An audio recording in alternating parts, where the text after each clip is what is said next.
It's that time of year again. You already know exactly what tonight looks like. The sun goes down, and then boom, the sky shakes. You look at your dog and their eyes are wide, their whole body is shaking, and they're trying to wedge themselves into the smallest, darkest corner of the house they can find. For them, in that moment, it genuinely feels like the world is ending. For you, it's torture to watch, knowing you can't explain to them that it's just a celebration. I'm Dr. Michael, and today we're doing a full breakdown of canine noise phobia, why it happens, the real mistakes that make it worse, and a step-by-step plan, starting days before the fireworks, not the hour of. Every single thing I tell you today is something I can point to a real veterinary source for. I'm not going to sell you a secret trick I can't back up. Let's get into it.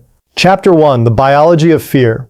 Before we fix it, let's understand it, because your dog isn't overreacting. Their body is doing exactly what a fear response is designed to do. Dogs hear far more acutely than we do, and they can detect sounds from much greater distances than humans can. A firework that sounds loud to you can be genuinely overwhelming to their ears. On top of that, dogs are highly sensitive to sudden drops in barometric pressure, which can cause real discomfort, even something like a minor ear pressure headache, around the time of a storm or fireworks event.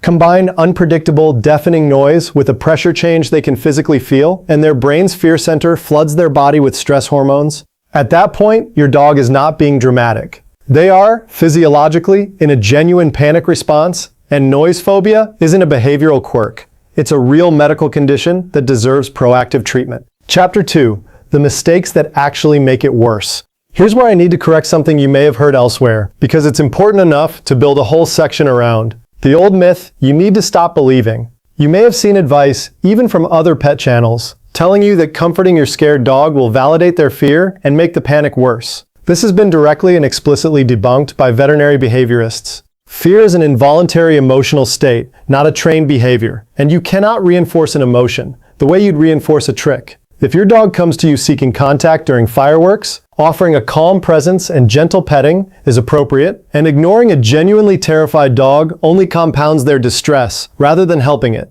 The one thing that does matter is your tone and energy. Staying calm yourself, rather than reacting in a frantic or high-pitched way, since dogs are highly attuned to picking up on our emotional state. The mistake vets actually see most often, waiting until your dog is already shaking and hiding before deciding what to do. The biggest mistake is waiting until the fireworks have already started before figuring out a plan. Preparation has to start days in advance, not in the moment of panic. The other real mistake, exposure and off-leash risk. Taking a fearful dog directly to a fireworks show to show them it's safe is a technique sometimes called flooding, and it risks making the fear worse rather than gradually reducing it. And never let your dog outside off-leash during fireworks season, even in a fenced yard. A normally well-behaved dog in a genuine panic response can jump a fence, dig under a gate, or slip a collar entirely. Always use a leash for outdoor bathroom breaks during this period. Chapter 3. Days before, the countdown to calm.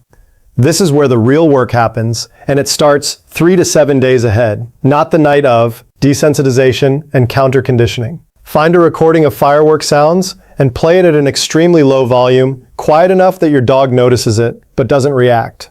While it plays, do your dog's favorite things. Treats, a quick training session, a game of tug. If your dog stays relaxed, you very gradually increase the volume over the following days. If at any point your dog shows signs of stress, pacing, panting, whining, even at a low volume, stop and go back down, you're moving faster than they can handle. This specific technique is the one veterinary behaviorists consistently recommend as the actual long-term fix, not a quick trick. A faster in-the-moment version. Once real fireworks are already going off and a training recording won't help anymore, there's a second technique called ad hoc counter-conditioning. The instant you hear a bang, immediately follow it with a high-value treat like a small piece of chicken. In a survey of dog owners and trainers, this specific technique was reported as helpful by roughly 7 out of 10 respondents. Chapter 4. The morning of exhaustion as a strategy.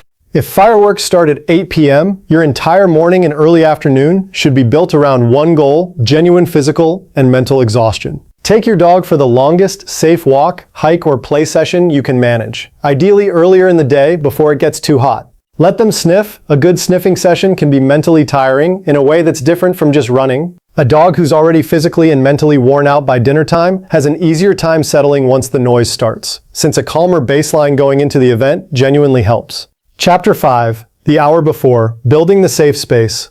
Medication or supplement timing. If your veterinarian has prescribed a situational anti-anxiety medication, or you're using a vet-approved calming supplement, timing matters enormously.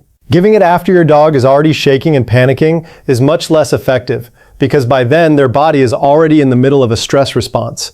These should be given before the event starts, and any medication should always be trial run on a calm day first, never for the first time on the actual night, so you and your vet know exactly how your dog responds. For dogs with severe panic level fear, your vet may recommend an oromucosal gel medication applied directly to the gum or cheek, not swallowed. That's been studied specifically for noise-related fear and can act faster than an oral pill in some cases.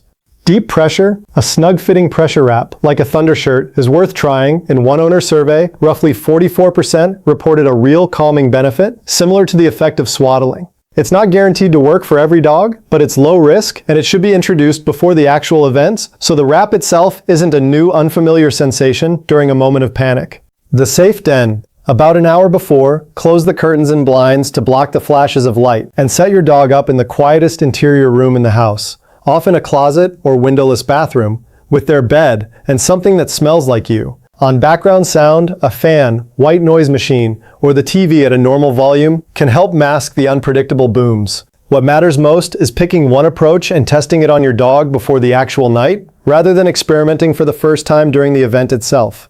Pheromone diffusers, which release a synthetic version of a calming scent that nursing mother dogs naturally produce, have shown a modest calming effect and are a reasonable low-risk addition to this setup. Chapter 6. The Frozen Distraction Tool. About 45 minutes before the fireworks start, give your dog a food puzzle toy or a rubber lick mat filled with something like plain Greek yogurt, mashed banana, and a small amount of peanut butter. Then freeze it solid ahead of time. A long-lasting licking task can genuinely help some dogs settle into their safe space rather than simply waiting anxiously for the noise to start. One safety point I want to be very direct about: check every single ingredient label carefully for xylitol, sometimes now listed as birch sugar. Xylitol is highly toxic to dogs, even in small amounts, and it's increasingly showing up in sugar-free peanut butters and yogurts.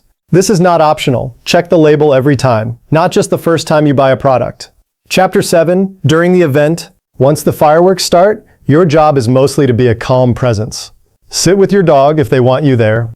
If they seek contact, gentle, slow petting is appropriate and can help reinforce your bond rather than hurt it. If they retreat somewhere on their own instead, respect that and give them space rather than pulling them out.